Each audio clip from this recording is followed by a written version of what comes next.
పూర్ణ క్రాంతి ఉద్యమ నిర్మాత, సర్వోదయ ఉద్యమ నాయకుడు, ప్రజలు లోక్ నాయక్గా పిలుచుకున్న భారతరత్న జయప్రకాష్ నారాయణ్ది ఒక విశిష్టమైన వ్యక్తిత్వం. ప్రజా సంక్షేమం కోసం తనని తాను అంకితం చేసుకున్న మహోన్నత వ్యక్తి. జయప్రకాష్ నారాయణ్ జయంతి సందర్భంగా ఆయన జీవిత విశేషాలపై దూరదర్శన్ అందిస్తున్న ప్రత్యేక కథనాన్ని ఇప్పుడు చూద్దాం. సంపూర్ణ క్రాంతి ఉద్యమ నిర్మాత, సర్వోదయ ఉద్యమ నాయకుడు, ప్రజలు లోక్ నాయక్గా పిలుచుకున్న భారతరత్న జయప్రకాష్ నారాయణ్ది ఒక విశిష్టమైన వ్యక్తిత్వం. ప్రజా సంక్షేమం కోసం తనని తాను అంకితం చేసుకున్న మహోన్నత వ్యక్తి. భారతదేశ ప్రజాస్వామిక విలువలను పరిరక్షించడం కోసం ముందు వరుసలో నిలబడిన దార్శనికుడు. ఉత్తరప్రదేశ్లోని బలియా జిల్లాకు, బీహార్లోని సారన్ జిల్లాకు మధ్య ఉన్న సితాబ్దియారా గ్రామంలో 1902 అక్టోబర్ 11న జన్మించారు.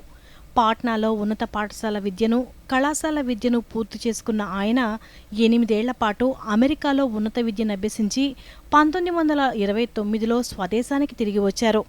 అమెరికాలో ఉన్న సమయంలో మార్క్స్ సిద్ధాంతాలను అధ్యయనం చేసిన ఆయన ఆ కాలంలోనే ఎంఎన్ రాయ్ రచనల ప్రభావంతో అమెరికా నుంచి వచ్చిన వెంటనే జవహర్లాల్ నెహ్రూ ఆహ్వానం మేరకు భారత జాతీయ కాంగ్రెస్లో చేరి స్వల్పకాలంలోనే మహాత్మాగాంధీకి ప్రియ శిష్యుడిగా మారారు జయప్రకాష్ నారాయణ్. 1932లో బ్రిటిష్ పాలనకు వ్యతిరేకంగా శాసనోల్లంఘన కారణంగా జయప్రకాష్ నారాయణ్ అరెస్ట్ అయ్యారు.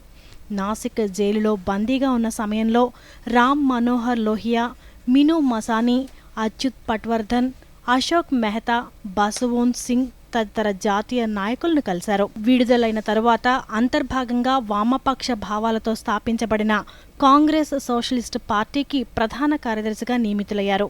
1942లో క్విట్ ఇండియా ఉద్యమ కాలంలో సీనియర్ కాంగ్రెస్ నేతలంతా అరెస్టు కాగా రామ్ మనోహర్ లోహియా, బాసవంత్ సింగ్ వంటి వారితో కలిసి జయప్రకాష్ నారాయణ్ ఉద్యమాన్ని ముందుండి నడిపారు.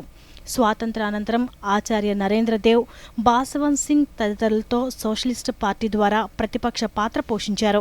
అనంతరం సోషలిస్టు పార్టీ ప్రజా సోషలిస్టు పార్టీగా మారి బీహార్, ఉత్తరప్రదేశ్ రాష్ట్ర రాజకీయాల్లో ప్రముఖ పాత్ర పోషించింది. 1954లో రాజకీయాల నుంచి విరమించుకున్న జయప్రకాష్ నారాయణ్ తన జీవితాన్ని ప్రముఖ గాంధేయవాది ఆచార్య వినోబా భావే ప్రారంభించిన సర్వోదయ ఉద్యమానికి, దానిలో అంతర్భాగమైన భూదాన్ ఉద్యమానికి అంకితం చేశారు.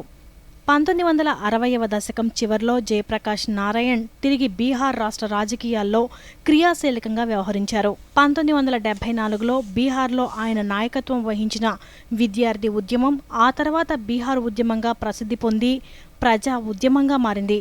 ఈ ఉద్యమ సమయంలోనే శాంతియుతమైన సంపూర్ణ విప్లవానికి జయప్రకాష్ నారాయణ్ పిలుపునిచ్చారు. అప్పటి నుంచి ఆయనను ప్రజలు లోక్ నాయక్గా పిలవడం ప్రారంభించారు. जो मुख्य बात उठाई गई थी वो यह थी कि प्रशासनिक और चुनाव संबंधी सुधार किए जाएं, जिससे कि चुनाव सस्ते हों, सही तौर पर प्रतिनिधित्व संभव हो और प्रशासन जनता के निकट आए. एक अन्य महत्वपूर्ण मांग शिक्षा संबंधी सुधारों के बारे में थी कि शिक्षा प्रणाली को इस तरह गठित किया जाए कि उसका सीधा संबंध देश की समस्याओं के साथ हो और शिक्षा प्राप्त आदमी देश की समस्याओं से बेहतर तरह से నిపట్ సకే.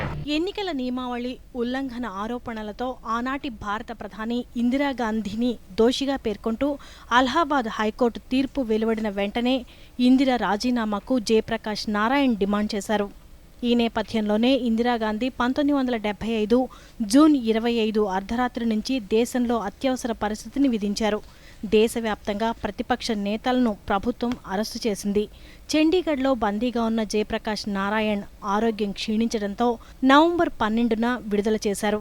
1977 జనవరి 18న ఎమర్జెన్సీని తొలగించి ఎన్నికలు ప్రకటించడంతో ఇందిరాగాంధీని ఎదుర్కోవడానికి కాంగ్రెస్కు వ్యతిరేకంగా జయప్రకాష్ నారాయణ్ మార్గదర్శకత్వంలో జనతా పార్టీ రూపుదిద్దుకుంది.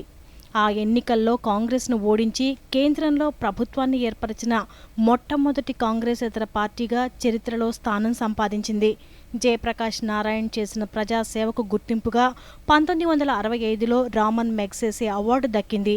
దేశంలో ప్రజాస్వామ్య పునరుద్ధరణకు పోరాడిన లోక్ నాయక్ జయప్రకాష్ నారాయణ్ 1979 అక్టోబర్ 8న తుదిశ్వాస విడిచారు.